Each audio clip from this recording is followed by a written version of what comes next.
And welcome to Beaver Materials Field. My name is Byron Stankus, and alongside Matt McEnroe here, we are going to be looking at the Noblesville Millers versus the Hamilton Southeastern Royals lacrosse game today. Matt McEnroe, what are we looking at today? We're looking at two HCLC opponents. That's the Hoosier Crossroads Lacrosse Conference. This will be Noblesville's first HCLC game of the season. They were supposed to have one against Fishers earlier in the week, but that was canceled due to weather, and we're certainly experiencing some weather today. We're also going to get a good glimpse of Hamilton Southeastern, which is ranked number 2 in the Indiana High School Lacrosse Association. Yeah, the defending Indiana State champions, HSC Royals, are out here today. From what I imagine, talking with the coaches going back and forth, they graduated 12 players, and they're going to have a little bit more of a deficit along with those guys that are graduated out. Matt, tell us a little bit about that today. Yeah, so HSC is going to be without the services of Timmy Matthew Dykus this evening, the team's starting goalie, and was also their starting goalie for their 2018 state championship season. He's out with a shoulder injury. In addition to that, they'll be without Sam Frenefrock, their defensive midfielder, as well as Cannon Ellsbury, their starting close defenseman, for the first half due to some school activity that's going on currently, and they should be here by halftime. Yeah, I think they're doing an engineering project, which sounds excellent. So it's glad to see that those scholar athletes are looking at academics first in that case, and I think we'll be able to see one of the greatest names in lacrosse, Cannon Ellsbury, playing defense later in the second half. Noblesville is suffered at least one injury as well. Give us a little update on that. Okay, I'll look at it here. Yeah, they have Adrian Vasquez. Adrian Vasquez, yes, has a foot injury. A senior midfielder does take some face-offs for them, so it'll be interesting to see what Noblesville does in the face-off dot today. Yeah, it looks like they're going to go with Evan Rohde. He's been their face-off guy for the last couple of years. I know that they have worked in Adrian Vasquez as all-around athlete player down there. He can play defense, pick up ground balls, run the field. He's excellent. So foot injury really hurts them. But looks like we're lining up here to start the first face-off. It's going to be Tony Kassiri and the aforementioned Evan Rohde. So we are going to get them down, and we'll get this game underway in just a moment here. Referees get them set. The referees are in play. And we're off. And the draw was won there by Evan Rohde. But there we go. We've got tie to splitter with the ball coming down the field. So HSC with the possession gets it into the box. I already have a flag down on the play. All right, so let's see what that flag is. That was a very early flag. The referees are going to be signaling that that's going to be against Noblesville for interference. So new rule this year, when a flag is down, possession must be gained by the defensive team before the whistle can blow, or right. The ball needs to go out of bounds. That's an excellent point. What it used to be was the ball would just hit the ground, the whistle will blow, but now there actually has to be a turnover, whether it goes out of bounds or there. The ball's back in play for the extra man offense there. What are we going to see, you think, from the extra man offense here? You're going to see a lot of good ball movement, and that's exactly what we're seeing right now, and you can only imagine that they're waiting to set some sort of off-ball motion, which you're seeing right now. Player on the crease, number 10, Cam Smith, just popped from the crease. Yeah, Cam Smith, rocket. He is he and sophomore number 9, the freshman phenom from last year, Kemp, who just turned the corner down, took a shot and scored. Right, got the defense sleeping. So Ryan Kemp, number 9, with the unassisted goal on the extra man offense, gives the Royals a 1-0 lead. So it looks a lot like we're going to watch this replay. As you can see the replay here, ball in possession. There was a good ball fake just below GLE before number 9, Ryan Kemp, took a couple steps above GLE and shot 5-hole. Yeah, Ryan Kemp last year, MVP of the state championship game. He and Cam Smith returning offensive players. I think the two of them will take the team on their shoulders. We're out for the second face-off here. Kassiri has really built a resume as an excellent face-off player, so we'll see if that continues here.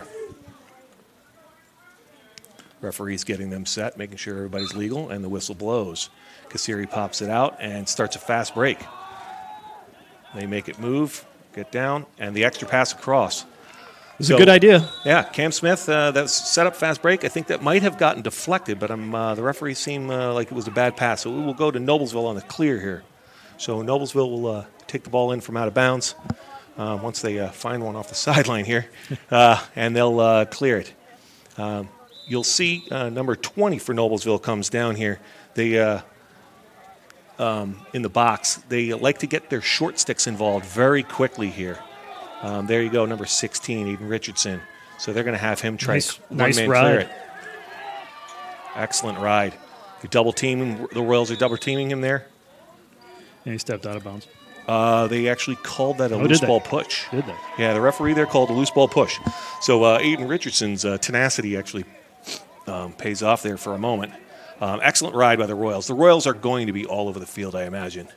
They're an excellent riding team. That's one of the things they take pride on their offense. So Aiden Richardson, number 16 for the Millers here, is going to try again to get the ball across midfield. Double right from the whistle. And he clears it through. So he had 20 seconds to get it across there, and then it's an interception. Titus Splitter coming down, picked off the pass, the long stick midi, the sophomore who filled in really well last year when there was a suspension on the team for the Royals. He came in as a freshman and did a yeoman's work there at the long stick midi position. So the Royals are going to take their time and set up their offense. Titus Splinter is certainly somebody that Coach Scott Beasley, head coach for Hamilton Southeastern, wanted us to take a look at. He feels he's a huge X factor for the team this year and believes he might be one of the best LSMs in the state, if not the best. Yeah, he's an excellent player. And like I said, when he was thrown into deep water there as a freshman and he really stepped up, it was excellent learning experience as a shot comes here that goes wide by number 25, Blaine Wirtz. Blaine Wirtz, a freshman this year on the team, had a really good goal against Carmel, number 1 Carmel, in their game at HSC just a few weeks ago. Interestingly, HSC in league play in the state of Indiana is undefeated, and Carmel did take the loss there with a 1-goal game in a very tight game as a turnover is created, and it's Aiden Richardson up the field. He headbands the ball, gets it up to number 5. That's going to be Lorenzo Ferraro. They move the ball down, and they're working it around. We're going to see how this goes. Outside, shot to the outside by Seth Schroeder. Excuse me for tripping over my own words. If Noblesville does get a chance to set up their offense, they have an assistant coach in Griffin Davison, who I personally coached, played at Adrian and scored 99 points there for Noblesville when he was a senior here. He's running their offense, so they like to run a lot of motion as the ball turns over at the midfield. We're going to see Justin, number 7 for Noblesville. That's Justin Johnson Sparks, senior who's new to the game, still a little raw, but trying to make a play there.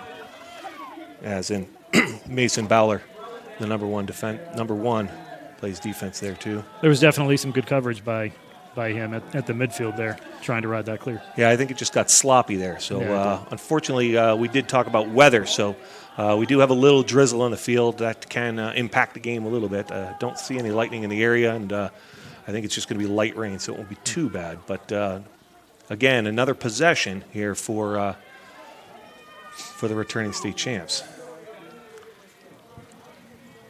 And again, they're going to start here with Cam. They're going to try to isolate Cam Smith, and he makes a play. Tipped inside. Good deflection. Good deflection there. And there's the aforementioned Jonathan Sparks making a play on the ball. See if he can pick this ball up and get it upfield. It's an excellent play. Works it over to the other defense.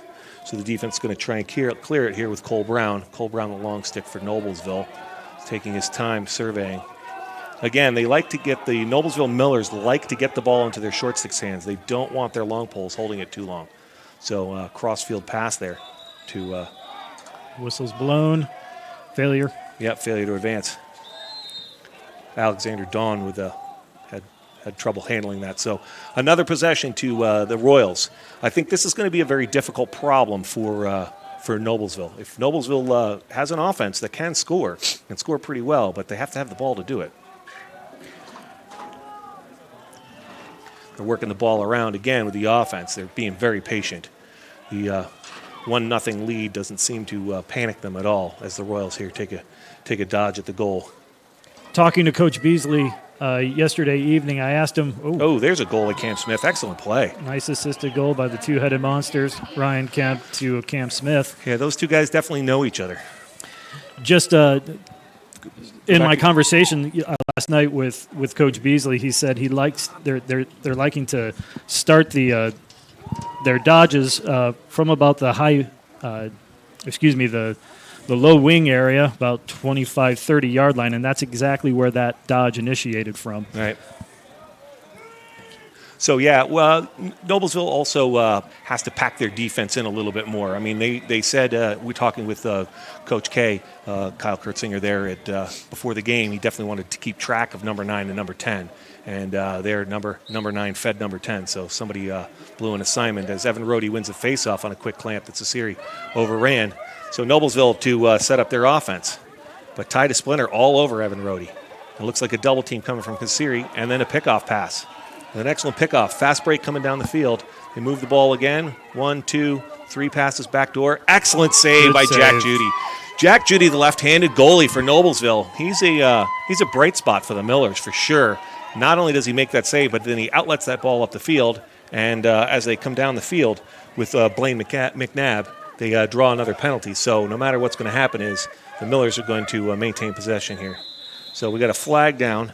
We're going to get a slash call. So that'll be a one-man advantage for the Millers. So when I talked to Coach Krutzinger yesterday evening about this game, he mentioned that one of the keys to victory for Noblesville would be capitalizing on EMO opportunities. Yeah, the extra man offense for sure. Yeah, so this is their opportunity to take advantage of a mistake by HSE. Let's see if they can do it. Like I said, HSE has some scorers with number 5, Lorenzo Ferraro, starting the play here. They're going to move the ball around with coming around. Here comes a shot and a goal by Seth Schroeder. So the defense looked like they fell asleep there. There was no rotation. I think it's almost the identical play that we saw on the other side of the field. Yes. I think we saw Take that. a look at that replay here. Yeah, it definitely was. Just minus the fake. Right, took a couple steps above GLE and shot 5-hole. Yeah, so I think Seth Schroeder there, really excellent player for Noblesville. Offensive bright spot with he and Hunter Roberts. The two of them are a two-headed monster. And they've got Elias Aiden, the other attackman, who is a hockey player and starting to really see some time and play off his toughness. So when they get to move it, they definitely are going to be there. Cesari ends up winning the faceoff here for the Royals. And that's a deflected pass on the ground, scrap, and off the post. Cam Smith beats the defense with an excellent fake and hits the post.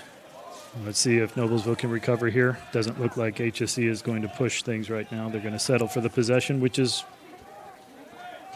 one of their strengths. Yeah, they definitely do not panic. I think they have a sense of confidence here. So, Cam Smith is going to start from exactly that spot. They're going to start, just out about the about 5 yards outside the box, which will be at the 30, and Cam Smith is going to isolate this short stick.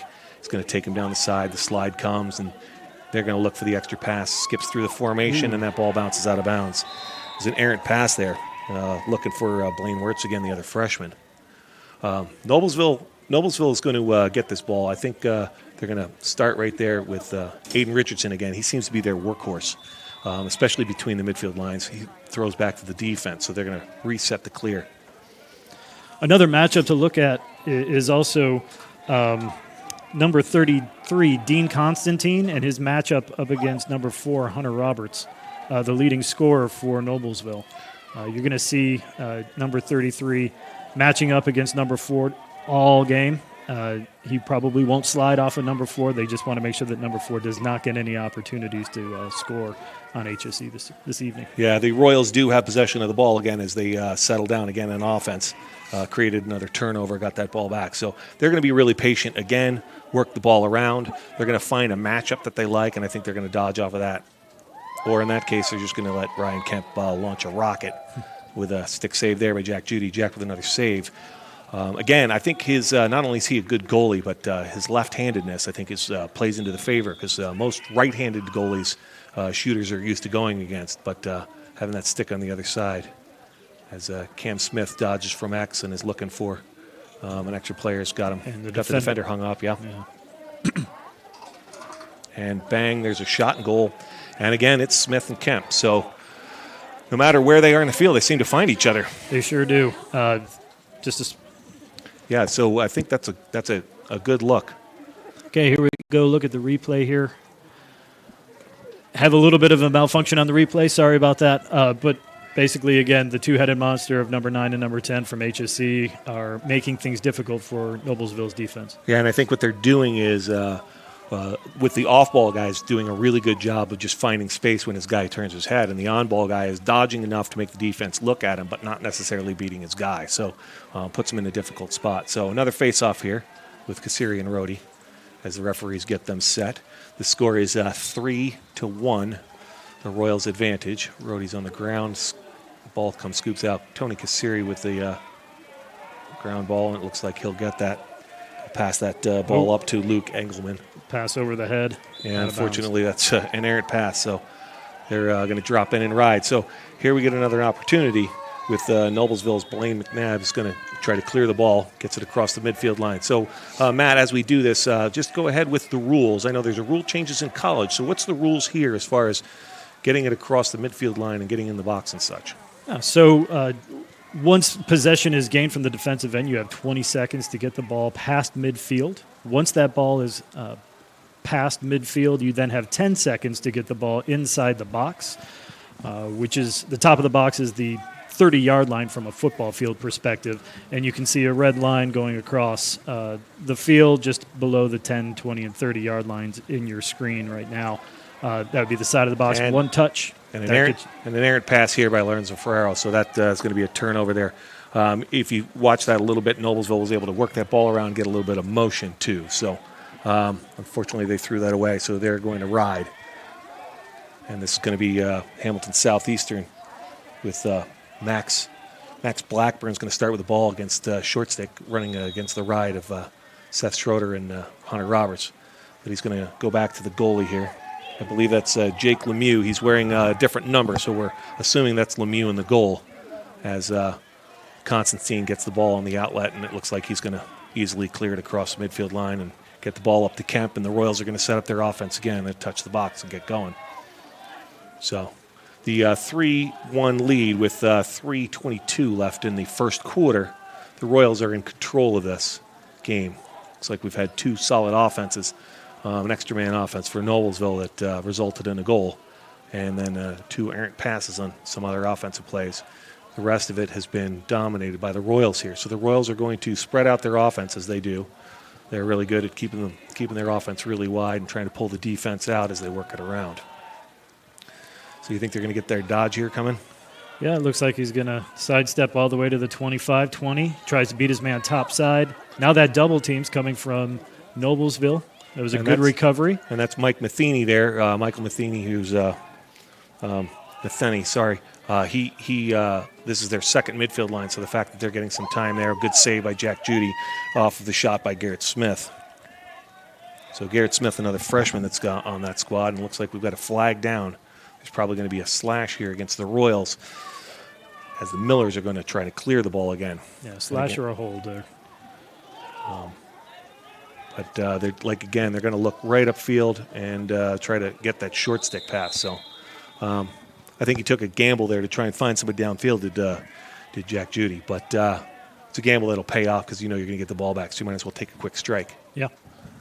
So here's that extra man offense again for the Millers. And again, this is where they really want to be capitalizing to keep this game close. So let's see if they can pull this together. I think they're going to do a similar. They're going to move the ball around a little bit and then get some off-ball movement. We'll see what comes of this as Schroeder initiates from behind. Gets it out to Roberts, back to Schroeder, and then a shot low. They did try to force what they initially did the first time out with their EMO opportunity. Probably looks like they're playing cat and mouse on that corner. An extra block by Hunter Roberts, who's riding hard. Athletic play there. And then good check on there, too. So this is going to be burning some time. And then Ty to Splitter, right? Is that who we got there? Yes. And then he makes an excellent play. And then Constantine clear the ball, gets it up to Kemp, and then Kemp settles down, touches the box, and sets up the offense again. Well, that's an unfortunate turnover. I know it was a shot on goal, but playing that little cat and the mouse in the corner down low didn't pay off the second time around. So we're going to see the Royals come through here as Kemp beats his man clean and then gets himself out of the double-team trouble and re-dodges as they set up again in their regular offense. Looks like they're slippery ball there. Cam Smith, slippery ground as well. Rain's consistently been coming down, even a little bit harder now. I think we've had a lot of that this year. A lot of cold games, a lot of rainy games, a couple of rain outs for sure. So Definitely a lot of cancellations in the league this year. An interesting thing to look at there as we get a shot wide by number 25, Blaine Wirtz. So the Royals are going to bring that back in here and dodge from X. This is going to be, pass cross crease. Errant pass, but picked up by the Royals. Cam Smith, blocked by Jack Judy. And then ground ball again. Looked like Aiden had that and spun it out of his stick. Cam Smith gets that again and slips on the ground again. I think that turf is really getting to him. Yeah. So he does the wise thing and gets it out to Ryan Kemp, and then he's going to start that again. 20 seconds remaining on your clock. So I think the Royals know that. As this is the other freshman here. Here comes that dodge. Oh, great save. That was a little cross-handed. Blaine Wirtz with a cross-handed shot from underneath, and that save was sucked up there by Jack Judy. So an excellent play with time running off the clock here. As the end of the quarter, the Millers 1 and the HSE Royals 3. So this is a good time for us to talk to you about our sponsors, Logan Street Signs and Banners. They're celebrating over 27 years. Logan Street Signs and Banners specialize in last-minute signage and banners, serving Noblesville and Hamilton County since 1992. You can contact them at 137-773-7200 and visit their website at www.loganstreetsigns.com. Follow them on Instagram, Facebook, and Twitter. Yes, and as you come into the stadium here, you'll actually see those banners and signs that Logan Street Signs and Banners actually puts up there. You see a lot of these in the stadium where you see this pictures of the seniors of all the varying sports, and that's where you can get those done is Logan Street Banners and Signs. So excellent to see them out there. Looks like the rain has picked up a bit. So it has. Is that going to affect at all the game here? It can. It could definitely cause the strings to expand on the players' sticks, their pockets to expand a little bit. Kind of makes the passes a little sloppier. They might not be able to be as crisp, but hopefully they're protecting the heads of their sticks right now as the rain's coming down, maybe underneath their jerseys. Maybe they've got something to put it under. Hopefully they do. These are high school kids. Sometimes they might not have that stuff just ready. But you know what? It is what it is. It's going to be two teams that are going to have to go and play in these conditions. So we might see a little bit of sloppy play. Sloppy play. We saw Cam Smith slide a little bit. We saw some overthrown balls, and that's not normal for either of these teams. Actually, on the flip side of that, you talk about kids drying their sticks. I actually went the other way when I was coaching. And if I knew it was going to be a rainy game, I would tell my players to soak their stick and get it wet, and then adjust the strings for the wet stick, and then keep it wet all game. There you go. So that they could throw correctly. Then, of course, when it dried, all the balls were sky balls throwing straight into the air as opposed to getting stretched strings going on the ground, so they had to make those adjustments again. So that's just a little trick that we used from time to time when I was coaching in order to you change on the variation. So if you had a dry game starting and then went to a wet game, it was a little bit different. But if you knew it was wet going in, we had a plan. So I think HSC right now, entering this second quarter, has got to be happy with the way they've controlled possession of the ball, considering their starting goalie is out, their starting defensive midfielder is out, and their starting close defenseman's out. So I think they have to be happy right now with the fact that they're possessing the ball. And they seem to be possessing it with confidence as well. I think the 1 for 2 on the extra man offense has probably got to be good for the Millers as well. I think if the Millers could fight and win a couple of more ground balls, gain them a little bit more possessions, we might close the gap here. So we'll see how this goes as we begin the second quarter with a popped-out face-off picked up. Contested ball, and that's picked up by number 22, Christian McClain. Christian McClasson. Oh, and a big hit by Tony Kassiri. Well, that's a hit that you're going to see here in lacrosse that 10, 15 years ago everybody would celebrate, and now he's going to go sit in the box and feel shame. Correct, and this could actually be added time if you consider defenseless player, possibly a hit to the head. What we have been seeing across the league so far is a focus on ensuring the safety of our players. by the ILOA. I think that you're talking about head contact in specific, and I think that Correct. as much as those plays are really fun to watch and exciting from time to time, I think the survival of the game requires that those get called. Absolutely. I think that lacrosse has become more of a finesse game, more of a skill game, and less of a raw physical game. So it's good to see that called. I know if I were a coach, I'd be happy that he made the hit, but perhaps not so happy that he's going to spend some time in the sin bin here. So. By the way they're talking right now and the length of time that they're talking, it's good to see them talking about it and ensuring that they have a good result here. Let's even get a view of the hand gestures to see how long that is. So it's definitely going to be unnecessary roughness. The question is now, is that penalty going to be, well, it is non-releasable with the referee holding his hands over the head. So the question is it going to be a 1 minute penalty, right, or a 2 minute penalty? Or is it going to be a 3 minute penalty? We did see the signal for over his head that it's going to be non-releasable. So for whatever period of time that is, whether it's 1, 2, or 3 minutes, we are definitely going to see that it is going to be Noblesville's ball for the extended, not Noblesville ball, but Noblesville extra man for the duration of that penalty. Yeah, and right now it looks like Coach Beasley's asking for an explanation on the penalty. Well, what's interesting to me, and the reason that he's asking, he's discussing this, is it looks like they have a second guy in the penalty box, number 3 there with him. So the question is he going to have number 3, E.J. Reichert, actually spend that time, and is that an expulsion penalty? Because Tony Cassiri, number 26, definitely committed that foul and is taking a knee. But there's a second guy in the box, which I did not see that penalty for, because actually that's the second penalty, because there's only 4 defenders on the field, only 4 long poles on the field. And because those penalties are simultaneous, I believe both of those are non-releasable. Is that correct?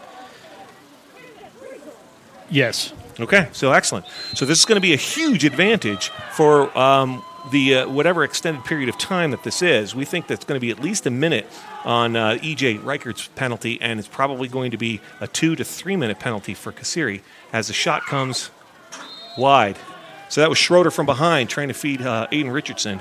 So it looks like they're going to just try and collapse that defense and then pop some shots from the outside against the inexperienced Lemieux in goal. And hopefully the Noblesville offense understands that, and passes the ball and works around, is a little patient and they get a quality shot.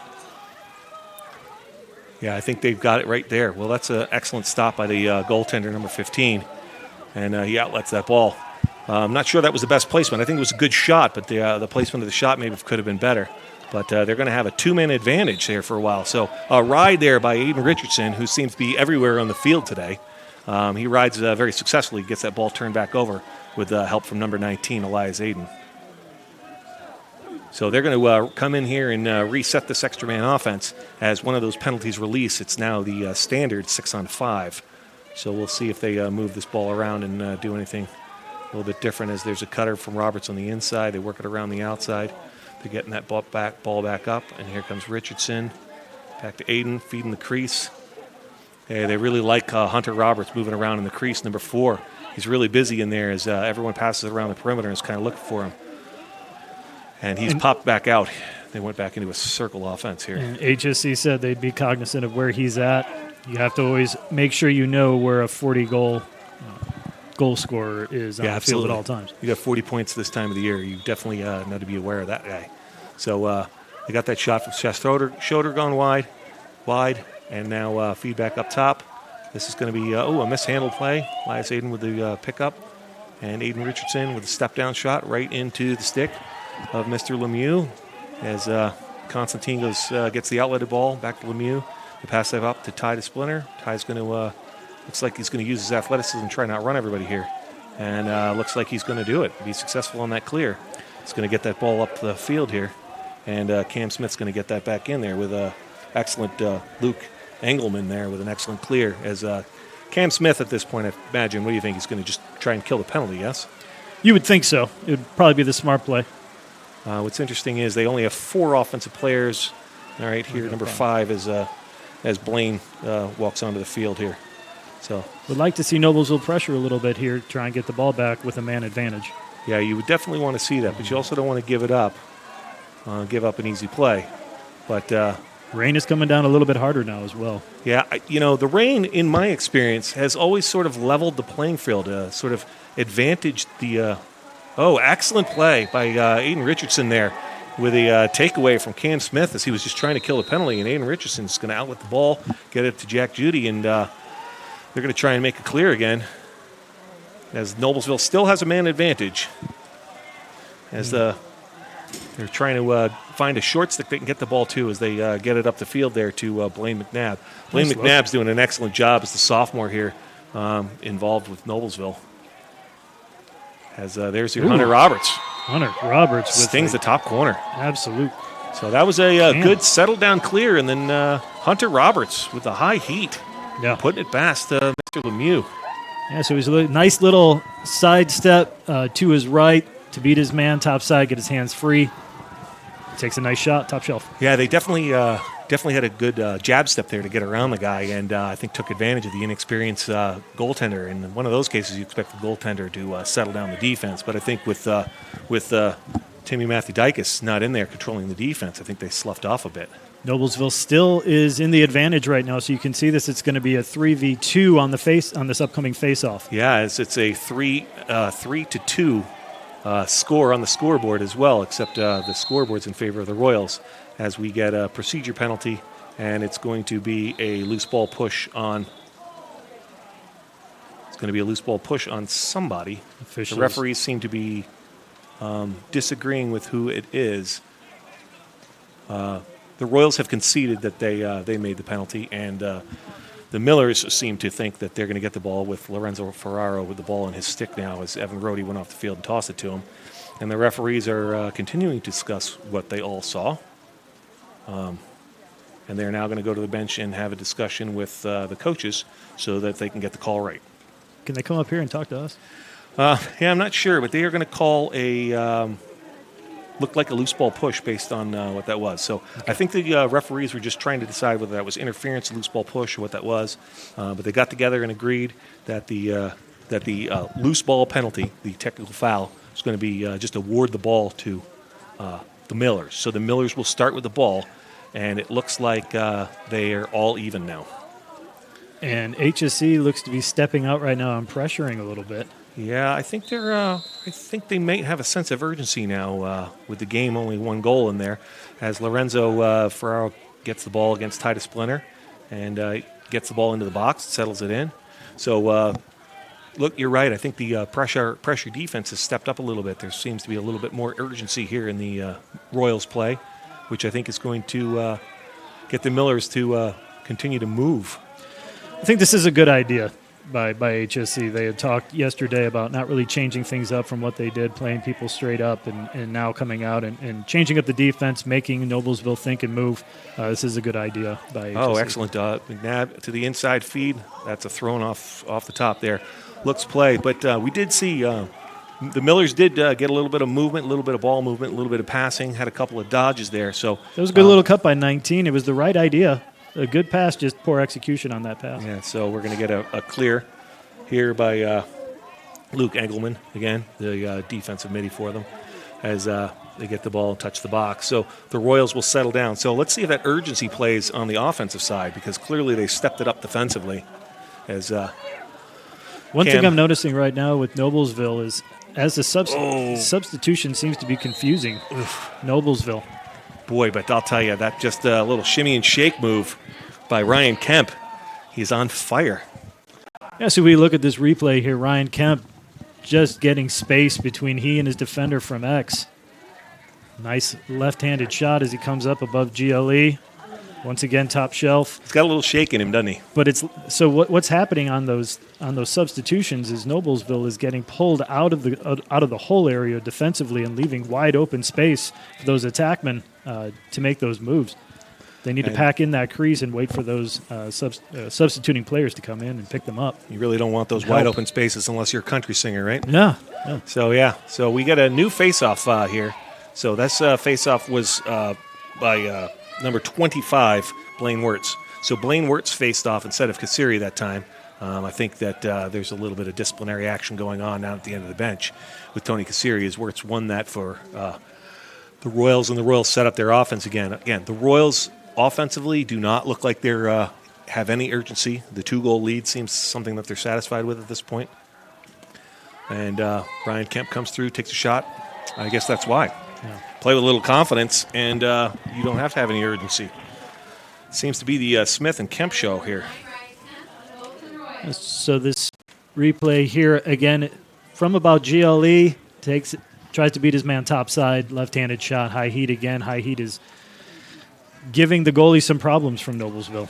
But if you also notice, he's coming from that left side, and with the left-handed goalie, it's right as he crosses the goal line extended, that goalie has to move his stick off of that post, and it seems to be throwing it right back where that was. So Ryan Kemp seems to have found a mismatch that he likes against his defender. That's for sure. That's Mason Bowler that's got his hands full with the championship MVP from last year. As Evan Rohde there and Blaine McNabb have a face-off again, but then it's the wing play of Titus Splinter coming in. There's another kid all over the field. Definitely, and chooses the right, makes the right decision, giving the ball up to Ryan Kemp in the alley there to gain possession. And then Cam Smith blows by his guy and scores a goal. So again, it's the Smith Kemp show. Sometimes to each other, and then sometimes on their own. Right now, Noblesville really needs to identify a way to help the close defense, and looks like they're taking a timeout right now. Yeah, they are taking a timeout to try and get that straight, and maybe they'll address exactly what you're talking about, because they're not getting that help, because as the substitutions are coming on the field, what seems to be happening is those guys looking for the midfielders coming on the field are turn their backs to the ball, which leaves either Kemp or Smith alone one-on-one with their guys. So when they beat them, there's no help. And they're very far upfield, up at the top of the box, if not outside of it. Yeah, so we've talked about, we know Ryan Kemp is the MVP from last year, and maybe the MVP of this game is Smith. And if they were going to be an MVP for the Royals, perhaps they will go to a Noblesville Trophy to get themselves a trophy. Noblesville Trophy has a large range of products, including sports trophies, corporate awards, and in-house embroidery. They provide same-day service for last-minute decisions, and you can contact them on the web at noblesvilletrophies.com, noblesvilletrophy.com, or call them at 317-773-7391. So these teams are going to take a timeout. We know from the 6-2 score, we had a 3-2 score just a little bit ago after the penalty. Noblesville climbed back into this. And then HSE really put it to them defensively, put the screws to them, and then took some advantage down there. So what do you think is going to be happening in these huddles? Right now, I can only imagine that Noblesville's trying to figure out a way to get some help defense for their close defensemen when trying to identify number 10 and number 9 from HSE. Probably going to be looking to put in some form of a slide package. If they have a zone defense, maybe you might see something along those lines, maybe this half. But definitely would want to see something change up. From an HSE point of view, I think they're going to stay kind of consistent with what they've been doing. Keep with it until they can stop it. Coach Beasley mentioned something about make it, take it lacrosse, basically coming in here playing their game of lacrosse and not really having any things to confuse their team or anything along those lines. Well, in make it, take it lacrosse, you count on your face-off midi winning that ball for you, so you make the goal and the face-off wins it again. But now they've gone to the freshman Blaine Wirtz at face-off. So I'm not sure if that was a removal from the game for Tony Cassiri or if that was a disciplinary action from the team for that big hit on the sidelines. But Tony Cassiri is out of gear on the sidelines, and he does not have his equipment on as the Royals pick up a ground ball in their defensive zone and are trying to clear it. So they're Max Blackburn again with the clear, getting that ball upfield. They're making a couple of passes and get it into the box. Those are ground balls, I think, for the Millers to stand a chance going forward here. They have to win because the offensive mismatch is evident with Kemp and Smith. So the question is, did that timeout work? And are we going to see something from the Noblesville Miller defense that's going to help those defenders with these guys? And that's one way to do it. Force a shot from the outside and allow Jack Judy to score. Those earlier goals are so close as a behind-the-back pass goes errant. And we have a player down. It's Cam Smith. That is Cam Smith, got nudged into the crease. And the question is, how hard was he hit in the crease? The referee says not hard enough to cause a penalty, and that'll just be a turnover in favor of the Millers. So Hayden Richardson's going to start with the ball again, and he's going to ride.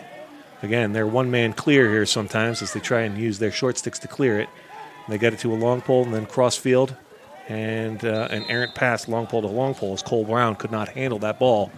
And it's going to be back to the Royals after they chase that ball out of bounds.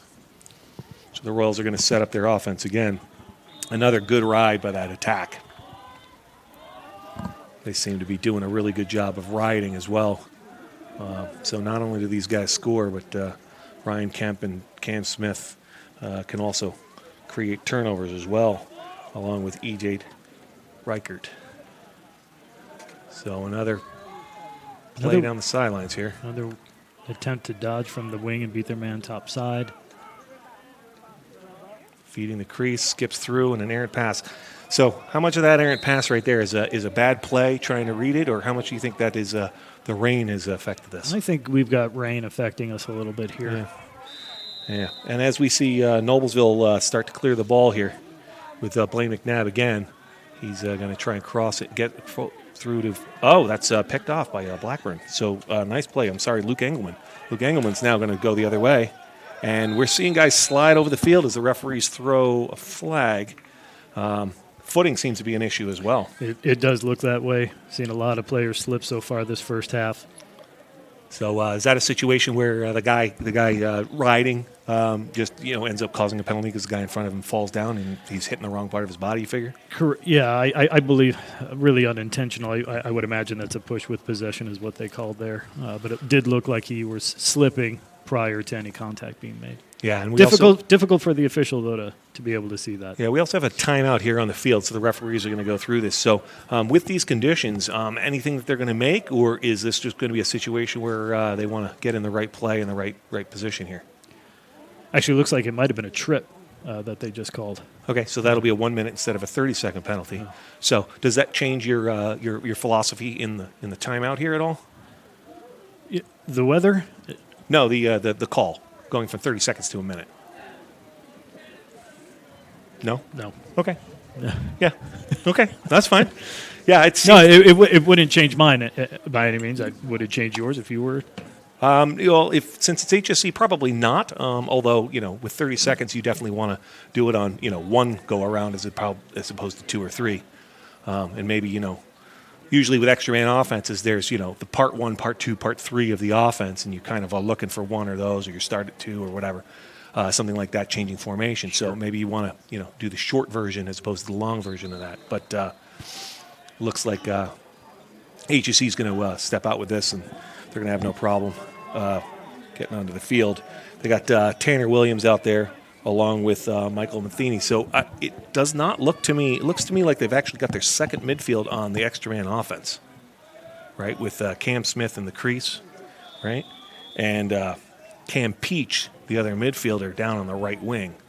So they are running sort of a hybrid here of their first and second line offenses in their extra man. So other guys getting extra reps as they work it around and cut two guys down, pop it up to Cam Smith, and let Cam Smith rip the top corner. So it's easy. They're running a five-man rotation, I believe, on man down there. Yeah, and it looks they're collapsing down, kind of late to get any type of pressure on the follow-through of the shot of Cam Smith, and Cam Smith can shoot from that 12-yard range. Yeah, I think what they're doing there is they're changing formations. They're going from a 1-3-2, collapsing the two top guys down, and then popping the guy of Cam Smith off the crease, pop up top. Simple changing from a 1-3-2 to a 1-4-1, confusing the defense with the cutters, allowing Cam Smith to get open. They've run that play twice. Yeah, I was just going to say that's the second time we've seen that. Yeah, we've definitely seen that twice, if not more than that. As we see a ground ball by Blaine Wirtz, and then a pickup ground ball there by Blaine McNabb. So it is the Blaine on Blaine action here as the ball goes onto the field. A stick is falling apart, and it was a good job by Luke Engelman to not touch the ball with his broken stick. But there is a flag down. The referees are going to call it. And we're going to try to see what the referees signal here because in all of that melee, I was actually watching the broken stick to see what happened. I don't know that the stick broke so much as the head of the stick came off. But there are 2 flags on the field. See if they saw the same penalty. Did they blow that stick because of the broken stick? They did not blow the play because it looked like Engelman was able to get out of the fray and pick up his stick and get it out of the play. Never touched anybody nor the ball. So it looked like they blew the whistle prior to the ball going out of bounds, which is why I asked. They may have done that.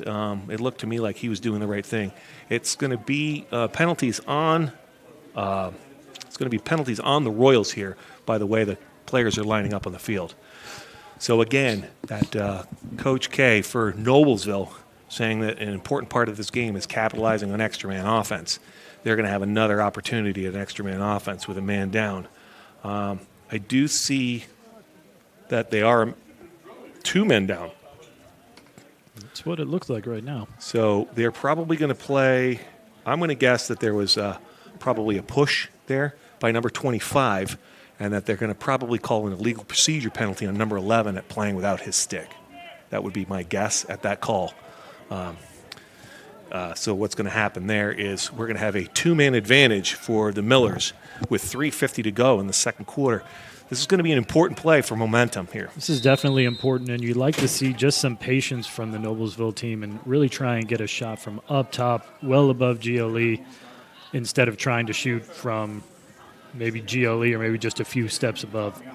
Yeah, they're definitely trying to spread the offense out a little bit. They like to pass it around the perimeter, make the defense collapse, and feed the crease. They had the sneaker around the corner there. Elias Aiden, ground ball's loose. And it looks like they were not taking your advice there, Coach. And looks like they tried to get that sneaker around the corner again. So. Well, whenever you get the opportunity to get a 2-man advantage, sometimes you get excited and you want to try and score as quickly as you can and take full advantage of the time that you have. But really, it's just about patience.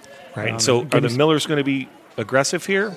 The answer is no. The Royals will be aggressive here as Ryan Kemp takes advantage again of a substitution position where the midfielders of Noblesville aren't paying attention. They can't help and support as Ryan Kemp blows by his guy and shoots another high, hard one. Correct. And you really would like to see some help defense on this because it's clear that one-on-one right now, number 9 and number 10 are having a great day right now, at least in this first half.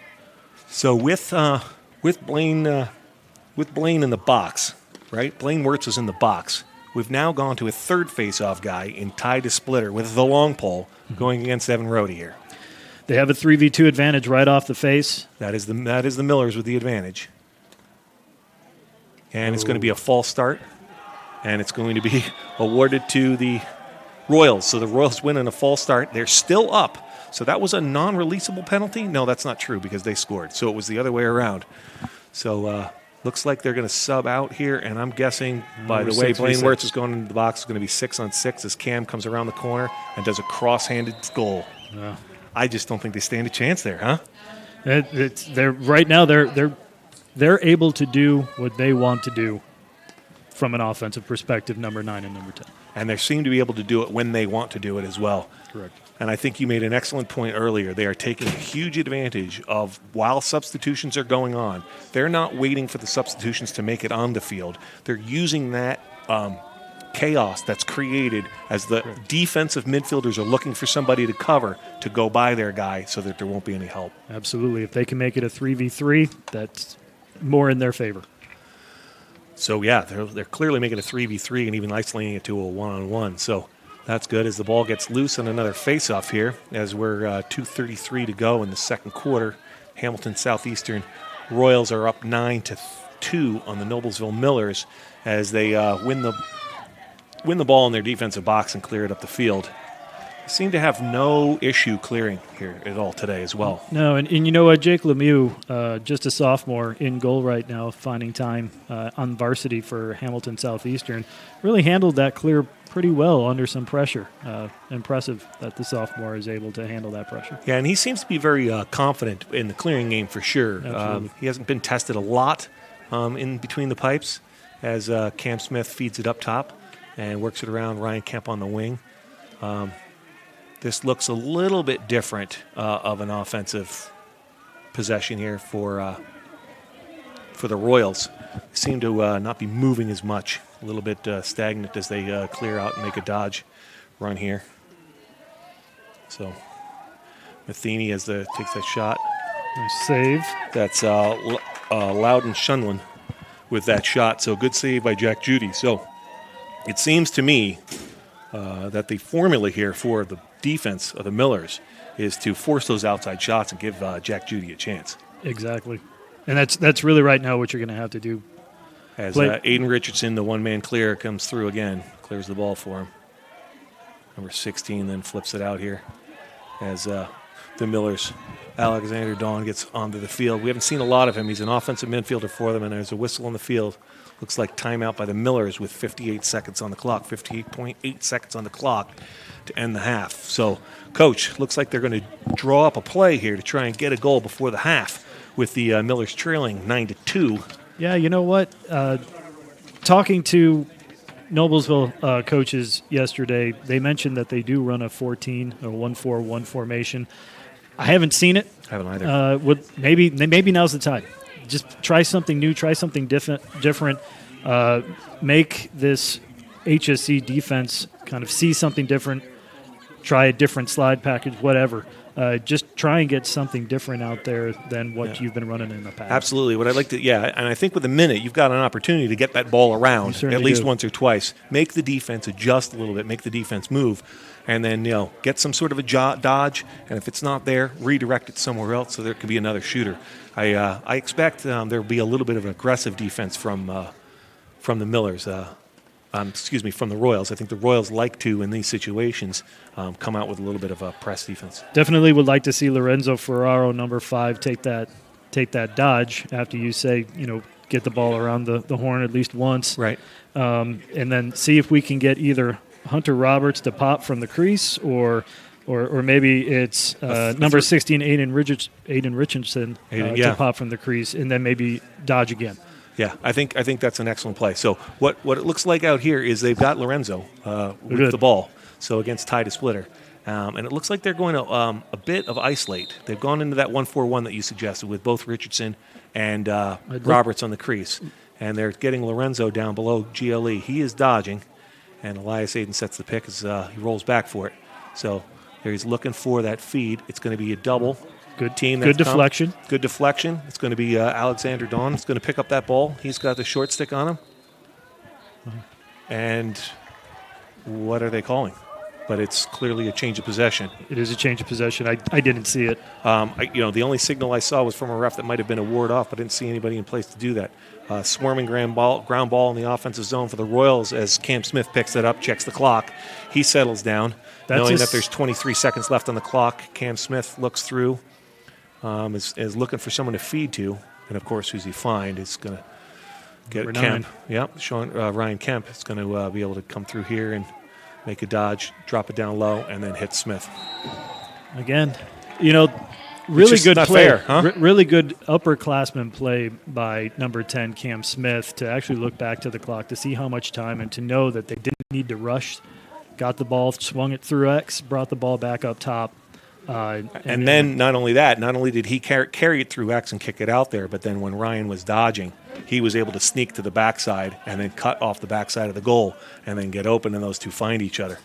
And I know you say upperclassman, but Kemp's only a sophomore. Right.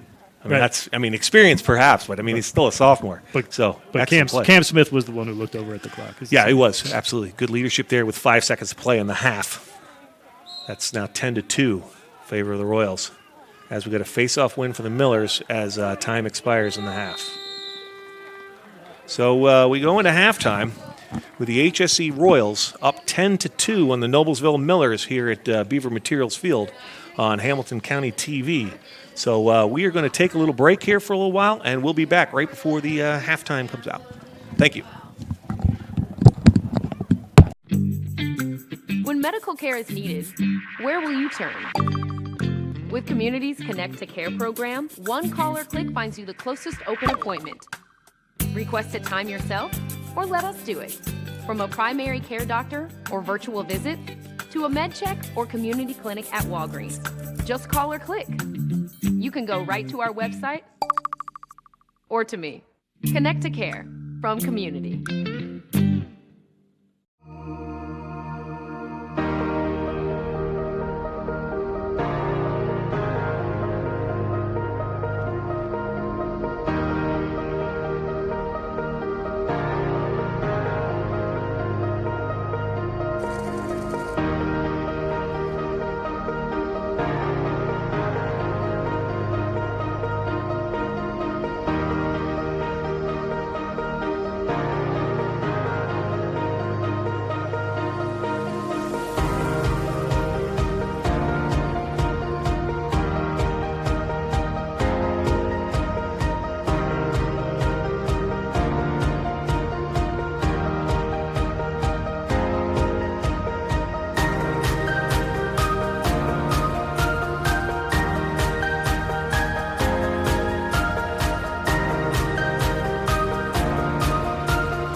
Superheroes come in all shapes and sizes.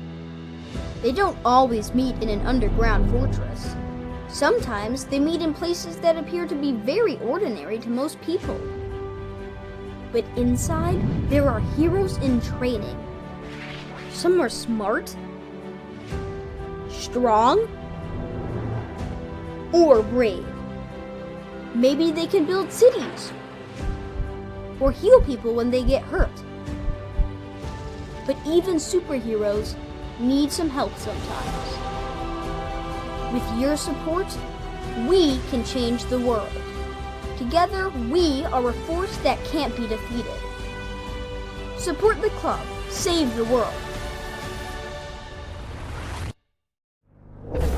Support your local superheroes and donate now to the Boys and Girls Club of Noblesville at bgcni.org.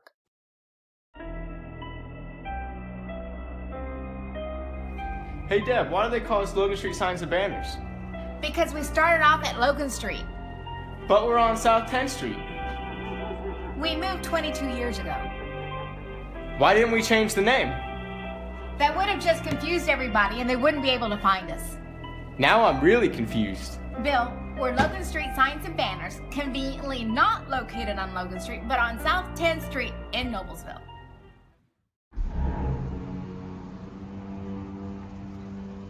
Can I help you? Yeah. I'm looking for Logan Street Signs and Banners. You found us. But this ain't Logan Street. We moved 22 years ago. You're telling me that Logan Street Signs and Banners isn't on Logan Street anymore? Exactly. So what are you saying? Logan Street Signs and Banners, conveniently not located on Logan Street, but on South 10th Street in Noblesville, Indiana. Can I help you? Yeah, I'd like to order a hamburger, fries, salt, maybe a large vanilla shake. This is a trophy shop, can't you tell? You got carry out? Everything that you need, we have here at the shop. Very unique. You order today, carry out tonight. That's our version of carry out. All right, I'll take one of everything. Oh, that may take a little longer. We'll have it for you tomorrow night. I'll be back tomorrow to pick it up. We'll be waiting for you.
Hello and welcome back to Beaver Materials Field here at Noblesville.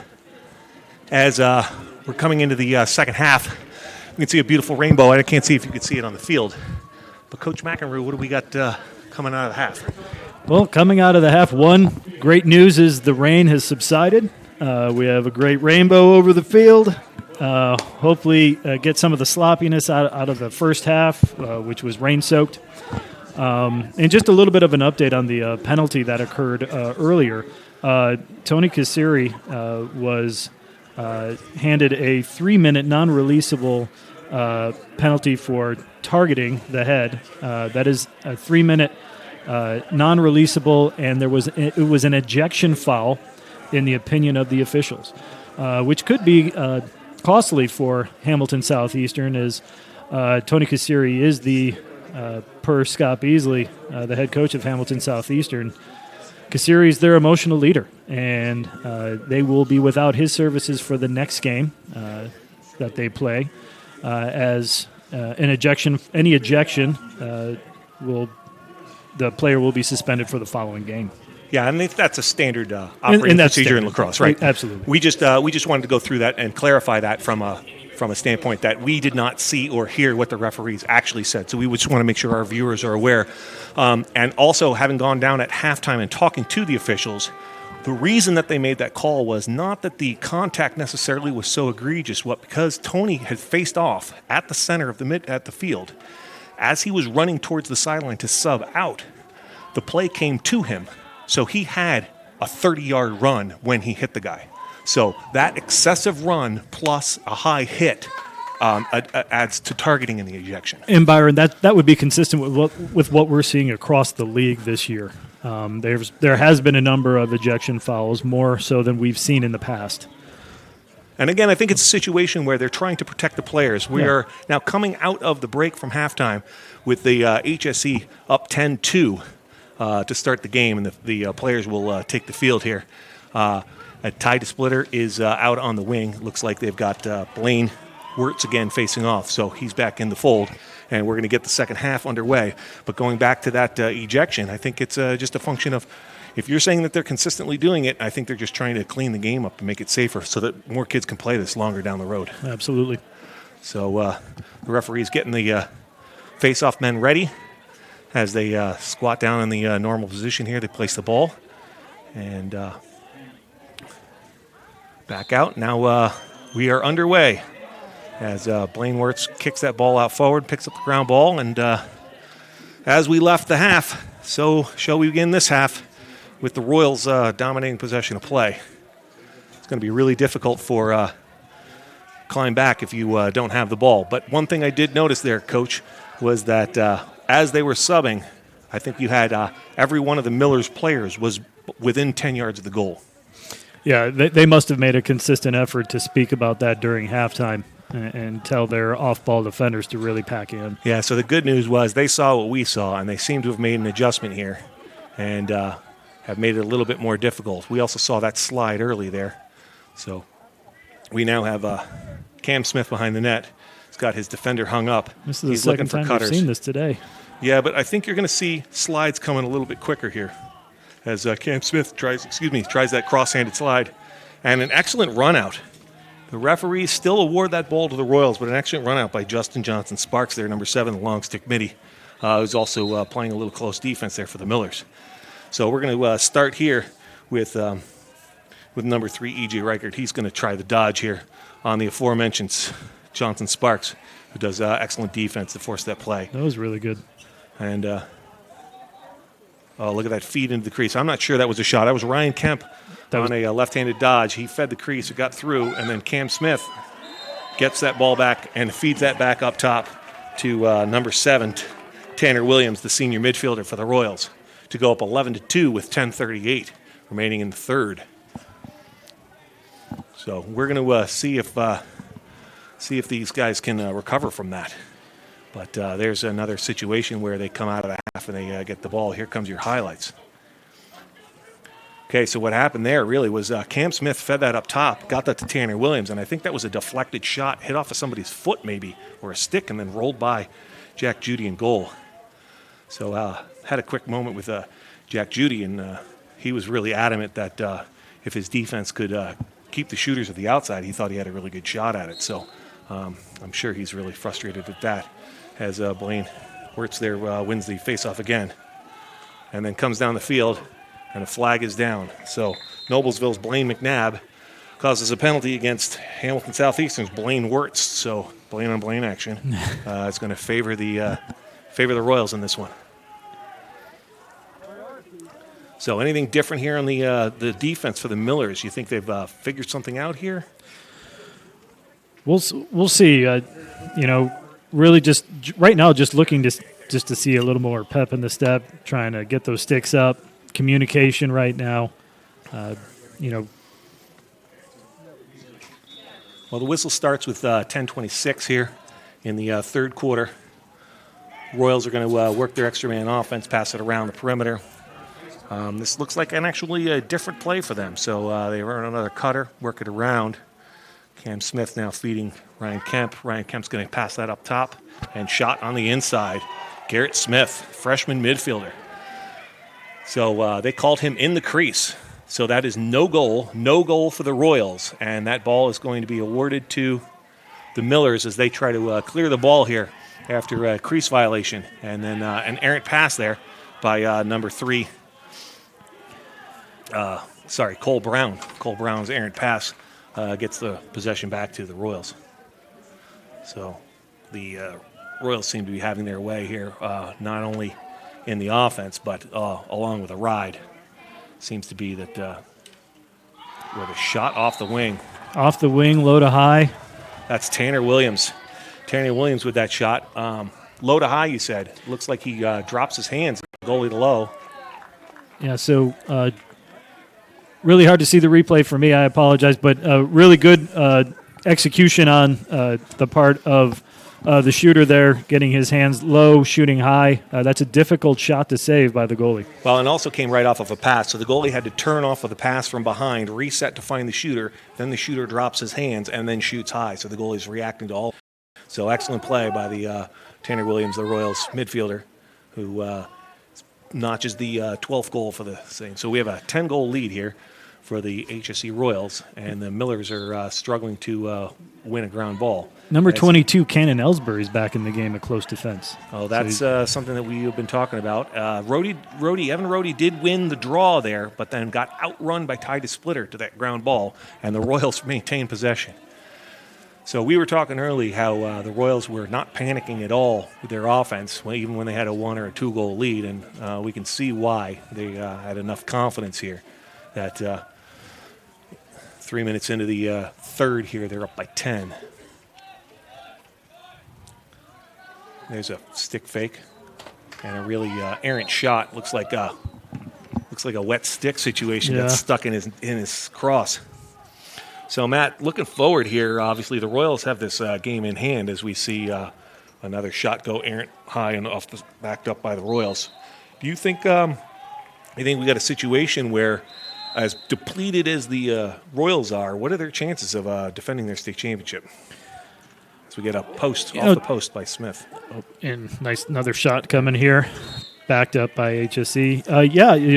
I think HSE has as good a shot as any of the top 4 teams. I haven't seen Cathedral play yet, but I have seen Carmel play and haven't seen Culver play just yet. Those would be what you would consider to be your top 4 teams in the state as of right now. Right, and Carmel and Culver are playing today as well at the same time here as we watch HSC kick another shot here off the post.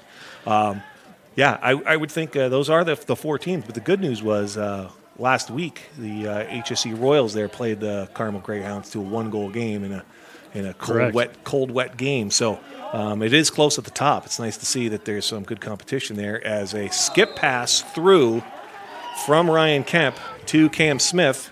So that's I don't think that pass was meant for him, to be honest with you. It looked to me like that pass was meant for Cam Peach in the crease, and that got checked. Kind of got through there, but quick hands and a quick goal. So the pass was meant for number 13, Cam Peach, but he was checked with an excellent stick check by the Miller defense. But then the 13th goal goes on the board. So we definitely have that. So we've got another face-off here with 8:04 remaining in the third. Seems like everybody tied to Splinter at the face-off X. We've got a new face-off guy for the Millers, and they actually win it, and then it's checked and goes out of bounds. Good check. So that was Jack Wiltrout, the sophomore midfielder, gets a chance here for the Millers, wins the draw, and then gets its stick checked and knocked out of bounds. Yeah, stick check by Evan Bohr, senior LSM for HSE. So it was a good trail check. Yeah, and now we're going to see some action there from number 22 as he headmans the ball. So Cannon Ellsbury is on the field, gets it ahead to Constantine, and they clear the ball. So nice to see that those guys were able to do their academics and still make it to the second half of the game as the Royals settle up again. Yeah, and so Dean Constantine, number 33, their long pole, he's their senior close defenseman captain. Really is one of the coaches on the field for this HSE team, and we just saw him help in clearing the ball so HSE could get possession here. That's gotta make the goaltender feel real good that you've got an inexperienced goaltender. To have a leader on the field at defense like that can really help keep things together. As we saw another errant shot here, backed up by Cam Smith.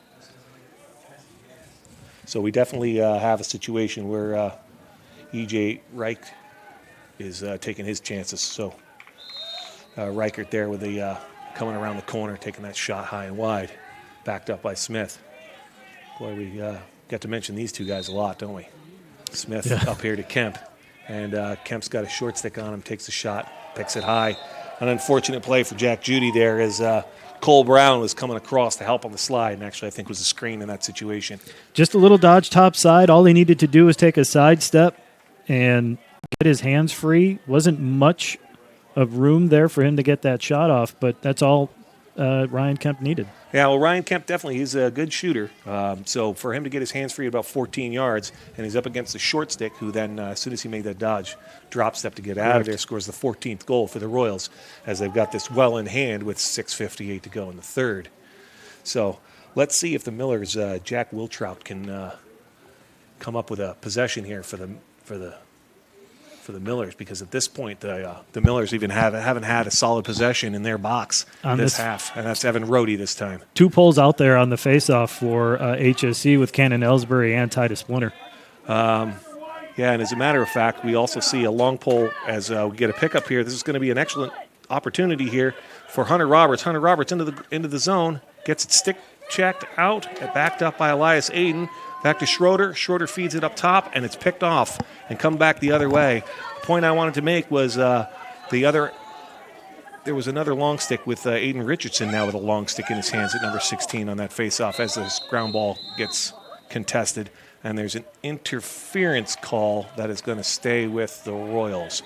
So explain loose ball interference to me, because I think we used to call that man ball. So did he just hit a guy that was too far away from the loose ball, you figure? I didn't get a chance to see it. Okay. I was actually looking at the defensive end, but more often than not, yes. If ball's outside. Oh, excellent play there. Loudon Shunley get the ball taken away. Contact's made. Oh, go ahead. That's good. They're moving the ball again. And it looks like they're putting extra players in here. So we're back to the freshman with Blaine working that ball around. So HSE here is in control. They've got their second attack in now. So they're going to the bench here to pick up some extra depth. So it's going to be a little bit more difficult for us to make these calls as clean, because we're not as familiar with them. But we've got number 17 on there, that Loudon Sundling, along with Garrett Smith, number 4, and then number 3, E.J. Reichert. So that's going to be your attack now, as they've taken Kemp and Smith out of the ball game, as Cam Peach takes a shot that goes wide. And that was initiated off of a dodge by number 25 back in that low wing area. Right, so Blaine Wirtz is having himself a little bit of a game. It's not necessarily showing up on the scoreboard, but he's definitely impacting in a positive way here as the Royals maintain possession. So, and that's a dodge down the wing by Tanner Williams, getting his turn in here as that shot goes wide and is backed up by Loudon Sundling. So the Royals are having no problem dodging, getting shots off here with their backup, their second midfield line, and their backup attack. They're just not being able to get it on cage. Solid dodges. Here we go again. Blaine Wirtz senses a double team, so he's going to pull it out. He was trying to look to see if he could find an outlet pass. Good dodge. Wow, Slipped a little bit on the turf. I know, it was an excellent dodge there. Be able to beat the guy, see the slide coming, and be able to pull it out. Now he's trying to find open space. And then Sundling here with the dodge at X. I think the difference that you're going to see here is, obviously they're not going to know each other as well as where they are. I think that's the difference between starters and backups, as the Millers get the ball and get it in transition. Here's some with speed. Number 24, Joe Stappert. Stappert gets the ball down to the attack to Elias Aiden. They're going to settle that ball down and get some fresh bodies on the field. So there's a little bit of excitement from the Miller faithful here, as this is the first real possession. Hunter Roberts did get a break into the box earlier in the quarter, but with 3:40 to go in the third, this is going to be Lorenzo that's going to make a pass inside. It's going to be checked down. That was out of the hands of Alex Dawn. And this is picked up by Braxton Frazier, new goalie in. New goalie in the second half. as Cannon Ellsbury tries to dodge through two guys, running like he's holding a pizza here. And walking the dog. Looks like we probably will get a trip on the play and the turnover. The whistle was blown, and that's exactly what's going to happen. Miller's Seth Schroeder with a little bit of an aggressive play on the check, swung and missed, and unfortunately hit the foot of the defender, the engineering student, clearly, Cannon Ellsbury. Braxton Frazier is a junior in goal for HSE. Got a little dinged up there when trying to pass the ball off to Cannon Ellsbury during the clear. But looks like he's going to shake it off and be just fine. So we have an extra man offense. It's going to be a 1-minute possession for the Royals. Royals will have extra man here with 2:40 on the clock as the clock runs with 14-2 in favor of the Royals. The number 2 ranked Royals here are going to be very patient on offense. I think they've got extra guys on there. Yeah, they've got their second line. Here comes that pass again with the behind-the-back pass. I think there's a little bit of cocky in the air with, I think, the unnecessary but really cool to look at behind-the-back pass by Ryan Kemp into the crease to Tanner Williams, who was able to shoot that a little bit wide. So the cutter moved to an open spot. He was open. So there we go. Number 18 there, Michael Matheny. He's able to get in here and get a shot off. So he got that off as the penalty was released. So almost got checked from behind as we see Ryan Kemp behind the goal with his defender hung up again. So Kemp will dance around a lot here and look to feed as he does feed right there and hits the post. Wow, Tanner Williams got 2 shots here in the last minute and hasn't been able to find the inside of the 6x6. Bounced that one off the post and a scrambling ground ball. Ground ball is knocked around and no clear possession. Last touched by the Millers defense. Number 7, Tanner Williams, is another senior captain. He's an offensive midfielder. Coach Beasley from HSE called him a glue guy and definitely improved his offense in the offseason to become a threat and to be a contributor on this team. And we're seeing it right now. He's getting some shot opportunities with shots in the offense right now. Yeah, he was a defensive midfielder last year. Was able to just get a shot off there. That's exactly what we were talking about coming out of the half. Jack Judy there. That's the shot Jack Judy wants to see. That pass up top, and then Jack can see that from about 12 yards out, and he can make a play on that as they pass it up the field and into the defensive zone where the Royals pick it up again. And the Royals are going to transition this ball back up. Oh, and an errant pass. So the ball back to the Millers with 30 seconds left on the clock. So the Millers are going to come in, and the clock is running. Under 30 to go. They don't seem to be having any urgency. Lorenzo Ferraro touches the box. They're looking around. I don't think they realize that there's only 20 seconds on the clock, but Ferraro's going to take a go at it here. He's keeping his head up, looking for someone to go to. Seth Schroeder waves him to come to his side. Attacks the right side of the goal line extended. Feeds the crease, top side, goes all the way through, and the errant pass goes by Blaine McNabb. But they were able to get it back and shoot it as 2-1-0 goes on the clock to end the third quarter. So dominant performance here by the HSE Royals. But the Millers have had a couple of opportunities. So we're going to take a 60-second break here and then come back with the fourth quarter.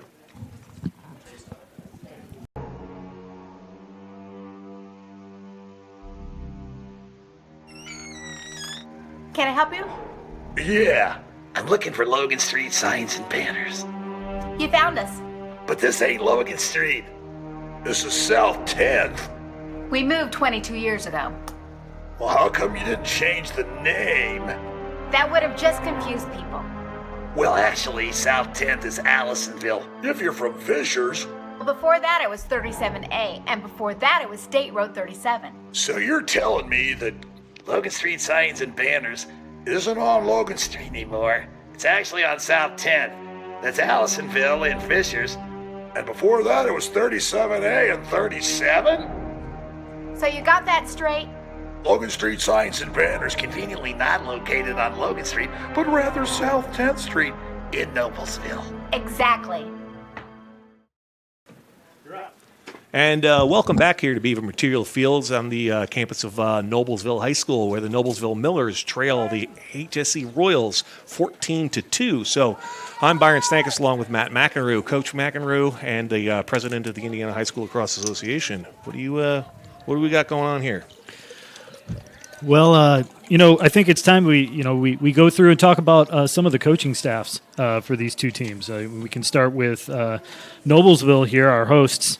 Noblesville coaching staff is made up of Kyle Krutzinger, head coach in his third season here at Noblesville, as well as two new assistant coaches, Luke Burrow, defensive coordinator, Noblesville high school grad, and played at Augustana College, as well as Griffin Davidson, another assistant coach and Noblesville high school graduate, and played his lacrosse at Adrian College. Griffin Davison as well also played at Noblesville, and he was a Noblesville Miller. So it's nice to see two alums come back to help their teams. Absolutely. Luke Burrow was a team captain for the Millers, and Griffin Davison was a 99 point scorer in a single season for the Millers. So bringing back that experience is really good for them as we see the face-off to begin the fourth quarter, go into a giant scrum. The whistle blows, loose ball. Talking about some of the coaches for Hamilton Southeastern, it's a small army that they bring with them. It's Scott Beasley at head coach in his sixth year and coming off of a state title last year in 2018. Also has Neil Barnes, Westfield High School lacrosse alum, is their offensive coordinator. Mike O'Rourke is their defensive coordinator, played his lacrosse at Butler Division I program, and was an excellent player in college lacrosse, NCAA Division I. Coach Beasley has referred to Coach O'Rourke as a key reason for their strong defensive play so far. And they also have two additional coaches. Jeff Dombeck is their goalie coach, and Jake Macy, their face-off coach, who is a Hamilton Southeastern alum as well. Yeah, I coached Jake Macy, coached alongside Dombeck, but Dombeck actually played up at Trine for our friend Vinny Lang as we see a goal. Excellent goal coming right down the middle by number 20, Blaine McNabb. Blaine McNabb, they lulled us into a sense of security here as we were talking about the game. The Millers had won the possession with the face-off, but here's McNabb. A nice little face dodge. Didn't need nothing but a small little stutter step to get past his defender and just ran straight towards the cage. And I think that's an important play there. We had a face-off situation that went to a long scrub. We had a loose ball push, and as we were talking and the play was developing, that loose ball push was awarded then the ball to the Millers, and they were able to gain possession. So the Millers having possession and actually maintaining it for a while to find a matchup that they liked, and then seeing McNabb run downhill at the goal to dodge. Excellent play. I think if they can get some more possessions, I think they can climb back into this thing. You can see that they actually have some weapons. Obviously, they do have some offensive weapons. And there's number 12, Jack Wiltrout again on the faceoff. So we've now seen two possessions won by the Millers.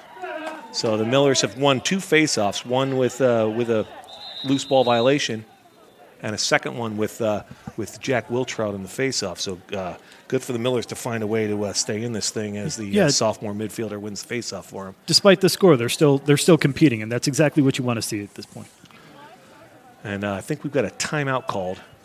Excuse me, that's going to be the referee. I see them signaling a slash call. So it's going to be a 1-minute slash on the Millers. Unfortunately, after all that gaining possession, they end up slashing behind the play.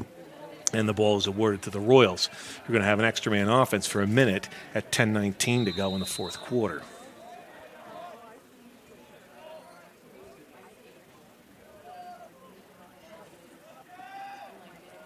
So I don't see anything special is going to happen here. I expect the Royals to just run their offense here. And I'm really interested to see if we can keep this defense collapsed by the Millers as they back off. The one guy in the field, one of two guys on the field, you probably shouldn't leave alone. Yeah, and number 24 there, defensive midfielder for Noblesville, kind of got caught in between a rock and a hard place there, having to make a decision on who to stay with. Possibly should have stayed a little bit lower, but didn't want to leave that one player on the wing as well. Yeah, I think it got a situation where number 26, Joe Stappert, 24, Joe Stappert there got caught. They're playing a zone there, so he's got to decide with two guys in his zone, does he play the low guy, does he play the high guy, and he picked the wrong one, and I got a situation probably either one of them would have been the wrong one, I'm guessing, because the other guy was Cam Smith. So correct. I think you put them in a bad spot if you're not going to rotate to the ball. So it's 15-3 with a running clock at 9:10 to go with the face-off in the fourth quarter. Hopefully the Millers can get a possession here. with ball being popped out. There it's Blaine Wirtz again with the face-off, but a good swarming ball by the defense here.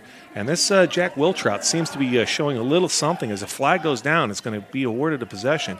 Jack Wiltrout's just willing himself to make a play here and gets the ball away. So they're going to have to get it into the box, and they do. So this is going to be a free possession with a flag down for the Millers. So they might be able to get 2 for 1 here. I'm not sure what the penalty is, but Lorenzo Ferrero looking in, feeds it inside to Elias Aiden. Elias Aiden runs away from the double team, and that's good. And we're going to get that ball Hunter back out. Roberts has a short pole right now. If they can find him. Yeah. And they found him. So it's going to be Hunter Roberts against number 11, Luke Egelman. So Luke, the defensive specialist for the Royals, up against the leading scorer for the Millers, who scores. Hunter Roberts scores. So as you said right there, they found the mismatch they wanted. Hunter Roberts did the smart thing, took the midfield defender below GLE and dodged from there, and was able to gain top side and be able to score that goal. And he had to do that against a double team. There was a slide that went and made a defensive approach towards Hunter Roberts, so he had to split a double team just to get that shot off. Yeah, and I think that's what Hunter Roberts does really well. He's able to beat his guy clean and draw that slide, and he's aware enough to get those shots off well before the slide can do any damage. So the Millers showing signs of life. Looks to me like that penalty was assessed. So there may be an opportunity here for a 2 for 1 with the Millers scoring their 4th goal with 8:07 to go in the 4th quarter. And they're going to be a man up on this faceoff with Aiden Richardson having the long pole there on the wing. So he's doing double duty with the short pole and the long pole. And the referees are still discussing it with Coach Beasley on the sideline, how this goes down. So, Matt, do you think it's a situation where was this a 30-second penalty that should have been wiped out? Or are they just trying to clarify? Because my understanding is it has to be at least a 1-minute penalty for that to be assessed after the goal, correct? You know, I would have thought that this would have been wiped by now, so I'm guess I'm not understanding exactly what the penalty is. Hard to understand in our situation. We actually aren't getting any calls from the bench to get an understanding of what the calls are on the field. Well, and when they do make those calls, their back is to us, so we have to rely heavily on hand signals, and that was a discussion between the coach and the bench and the officials. So, the face-off was won by the Royals there. They turned that ball over by throwing it out of bounds. So for a short period of time here, we're going to have a clear with an extra man advantage to the Millers. And we have Sam Finnefrock, number 6 for HSC, back on the field as well. There's an errant pass touched by the Royals, so that'll go out of bounds. Oh, that was not touched by the Royals. So apparently there's going to be a discussion as well. With 7:37 on the clock, there's an extra man advantage as Noblesville is trying to clear it. I think the referees are trying to discuss whether the HSC player touched it before it went out of bounds. If it did, which is exactly what they're calling, they're awarding that ball to the Millers now. So the Millers are going to have the ball right near the 50-yard line, and it's going to start in the hands of Elias Aiden. The attackman is going to start. So for about 30 seconds here, just under 30 seconds, there's going to be an extra man advantage to the Millers coming off of the kind of confusing play, but now they have settled into their extra man offense. They're going to pass it around and look for that extra man shot, and here comes. And that shot there by number 20 was Blaine McNabb. So Blaine McNabb, who had scored a goal 2 goals ago there, was able to get that ball to the backside. And then there's a push down the sideline. So I'm not really sure there, but looks like Cannon Ellsbury was the one-man clear in that situation. He certainly was. And we touched the box up for the Royals. Number 1 there for Noblesville, Mason Bowler. Throwing some good checks there on number 23. And so now we're looking at guys like Clayton Emery and Michael Matheny on the field there along with Tanner Williams. So we're getting a little bit more depth here with Emery getting on the field a bit as we see Michael Matheny here trying to take his guy to the outside. excellent defense here by Lorenzo Ferraro, who is known as an offensive specialist, or not maybe a specialist, but that's his forte as the flag goes down. So the referees did not like the defense that I saw. Apparently there was a little more stick whacking than I thought. But now we've got a possession situation that was going to be reversed to what we just saw, where they're going to get a free play here. But it's still good defense. Can't seem to break it. Yeah, right now I think, that's a good decision. Let's move the ball, start moving the ball, get it through other player sticks. Yeah, I think that's a situation where the Royals are going to want to try and find a matchup here that they can work with. Again, there's a situation right here where the ball went on the ground, but it's not a dead whistle situation like we've had last year because the possession was maintained by the Royals. So it's not a turnover, and they can maintain the possession with the flag down.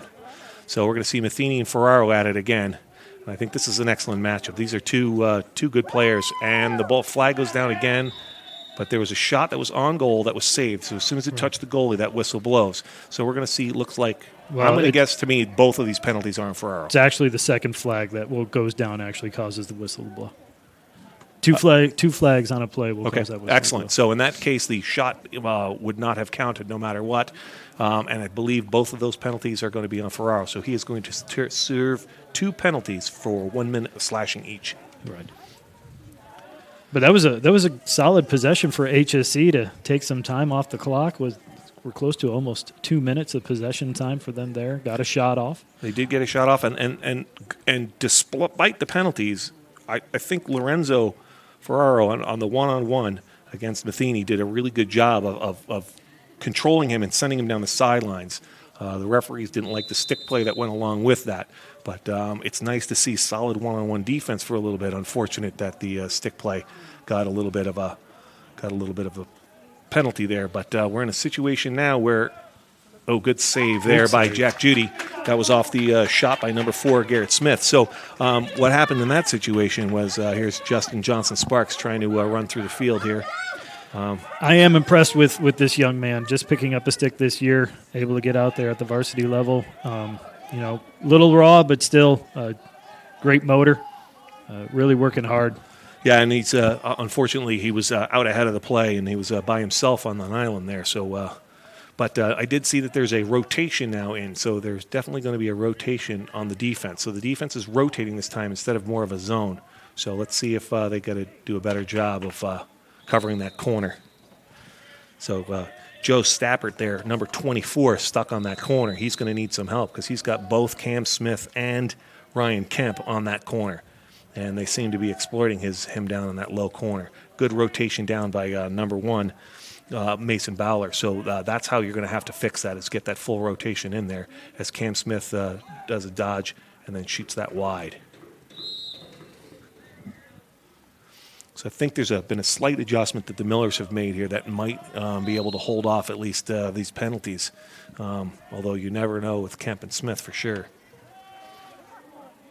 As we see a shot there by Tanner Williams. Tanner Williams was just feeling it, nobody in his face. Yeah, senior captain let a shot go from about 15 yards out, high to low, and on the back of the net.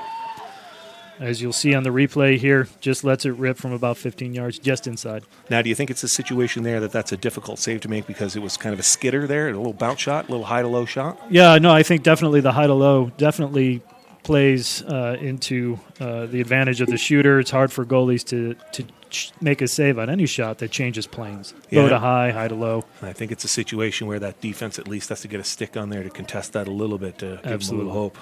Absolutely. This HSE team is full of shooters. They are. So Noblesville, I see on the wing here, has gone to junior Landon Bauer. That's come on to the wing. So they're adding some extra bodies in here, throwing it at it, and see if they can get some help for Evan Rohde. Whereas number 2, Evan Bohr, senior long stick, actually won that faceoff for the Royals. So the Royals are giving a lot of people shots here at the faceoff with Tony Ciceri out, and the ball is down on the ground. So Noblesville here, as much as looks like this thing's gotten away from them with 2:45 to go in the fourth, I don't think all hope is lost for their season, Coach Mack. No, I mean, they came into this game ranked number 10 in the state, and it's still early in the season, right? It's not early, but we still have a month left in the season, excuse me, and they certainly can definitely take some positives from this.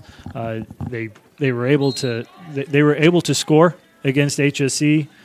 They know that they have the players and the ability to score, and they can take that moving forward because there were some teams that played HSE this year that were not able to score at all. HSE does have a couple of shutouts this year. So Noblesville with their offensive players are certainly able to score some goals. There's one off the post. Wait to see what this call is. They called in the crease. In the crease. So behind the play, someone ran through the crease off of that shot, so the Millers will get the ball. So, do you think they'll be able to maintain that top 10 spot here? So I think we might see them slide a little bit after this loss, but I still think towards the end of the season they still have their full complement of HCLC games that they need to play this year. So definitely, I see from an offensive perspective they should be able to compete. So HCLC teams. So we're looking at two of them here. Who else is left in that conference that we know that they're going to be playing? Sure, that's Brownsburg, Fishers. I know that they have a reschedule with them, Zionsville, and Westfield. So those are quite of them are a few good teams. I think they're all in the top 20. So a couple of wins against those can probably secure a top 10 spot as we see these two teams go back and forth up the field. So do you think securing a top 10 spot for and there's a failure to advance for the Royals back to the Millers. Ball's back in number 5's hands. Lorenzo Ferraro, senior midfielder, captain for the team. Their other captain is number 4, Hunter Roberts. We've mentioned him a number of times, scored a couple goals for us in this game. Just has possession of the ball. Shot wide. Shot wide. He's another senior captain. Crease Attackman has 50 points on the year and is going to play his lacrosse at Aquinas in Michigan. And number 27, Adrian Vasquez, senior midfielder, face-off. Out with a foot injury. Yep. Yeah, out with a foot injury. A tremendous athlete is Vasquez. So definitely could have used him today. Yeah, he's an excellent athlete, and I think it's one of those guys that you definitely miss both on the field and in the locker room. I was able to coach him. I really liked him as a kid as we get a shot and save for the Millers as the time expires. So as the game ends here, Royals 16, the Millers 4. Tough loss for the Millers, but it looks like they have some hope going forward and have a chance to maintain their top 10 ranking. And another solid win for the defending IHSLA champs. And definitely a little bit of adversity at the beginning of the game with losing their face-off midfielder, injury to their goalie not starting, having to start some younger players in the goal, as well as having 2 defensive players out as well. So definitely they can give themselves a pat on the back for handling that adversity pretty well. So again, the Millers 4, the Royals 16 at Beaver Materials Field. This is Hamilton County TV, HCTV. My name is Byron Stankus, along with Matt McEnroe. Thank you all for tuning in, and we'll catch you next time.